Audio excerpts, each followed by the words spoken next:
through this very quickly, but I wanted to show you how I, in a certain respect, sort of constructed this weird-looking character out of really basic shapes, right? Now I can take that exact same formula and duplicate that character back in space any damn way I want, and it's going to be exactly that same thing, right? You kind of see what the logic that I'm heading towards here, and how I did that, and how I figured that. So, for example, the nose. Right, but let me show you this. If you can draw this cube, right, now, draw, bisect it here, and draw that line through it, like this. I've got the basic shape triangle, right? Now all I gotta do is put a little sphere on the end of that. And we all got sort of that little ball on the end of our nose. Curve this a little bit. I'm just carving that out. The coverings of the nostrils. And in essence, I've got a nose, right? I mean, come on, it wasn't that difficult, was it? I based it on drawing a sphere, I curved a couple lines, I shaped a couple things off, and got a nose. So all you got to do is take that to that same vanishing point, and I can duplicate that nose almost scientifically. All I have to do is make sure that the ball of the nose goes back to that vanishing point. The nostril covering, so to speak, go back towards that. Everything is precisely in the place it needs to be. The same with the head. Vanishing point.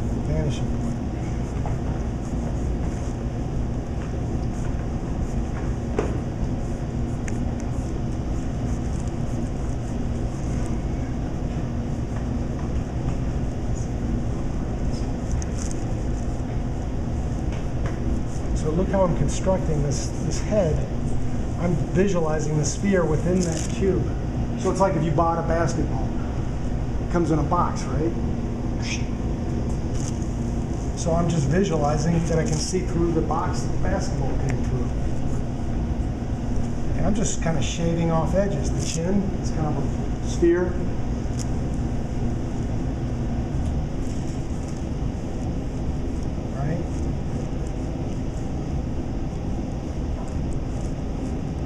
A little light drawing helps get better at this kind of stuff. And what are your eyes? Eyes are just balls inside of a hole, right? That's really all it is. So you're thinking about it all the way through.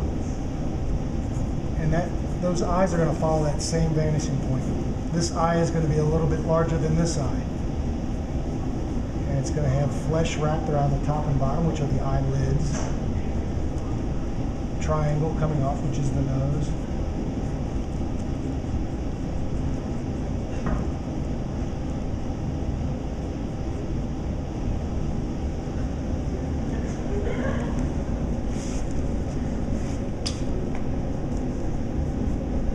Doing this, and when you're working in the design studio, of course you have to actually make them good designs. But so in essence, what I'm doing here is I'm constructing a character, starting with cubes in different proportions and sizes and stuff like that, and carving my spheres out. Because most faces are just a bunch of spheres that you put together. The cheeks. You're combining, and then what's the neck? The neck is just a cylinder, so you're just repeating that. And so what I'm getting you to trying to get you to understand here is that if you master these basic shapes, the cone, the rectangle, the cube, the cylinder, the sphere, and all that kind of stuff, and then you learn how to put them in the proper proportion to each other, you've mastered, you know how to draw everything in the universe. I can look at just about anything. Things that are more organic, you can still extrapolate them from a very strict geometric form. But, like for example, this, whatever the hell this is, it's kind of a squash board. You could start off with a sphere, couldn't you? You could even start off with a cube, actually, and carve it out of that. Put another sphere on the top. More Very nice. Just taper it off. Isn't that just a teardrop? Yeah, pretty much. But you're not going to just go like this, because it doesn't have the integrity of the structure that we're talking about here. When you learn how to master getting that structured properly within that space, it's going to be way more believable.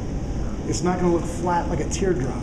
It's going to look like a real gourd. And then you're going to add, what's all this crap all over the gourd, these warts? Those are just a bunch of spheres and different formulations of them, and you're just going to go in there and just sort of add those in there, right? That stem on the top is really a cone, right? Except it's curved. And what's a cone? A cone, take this cylinder and draw a line from the very center to the outer edges, and you've got a cone, right? So, in drawing it in this gourd, you're doing pretty much the same thing, you're just bending it. Like that. Okay.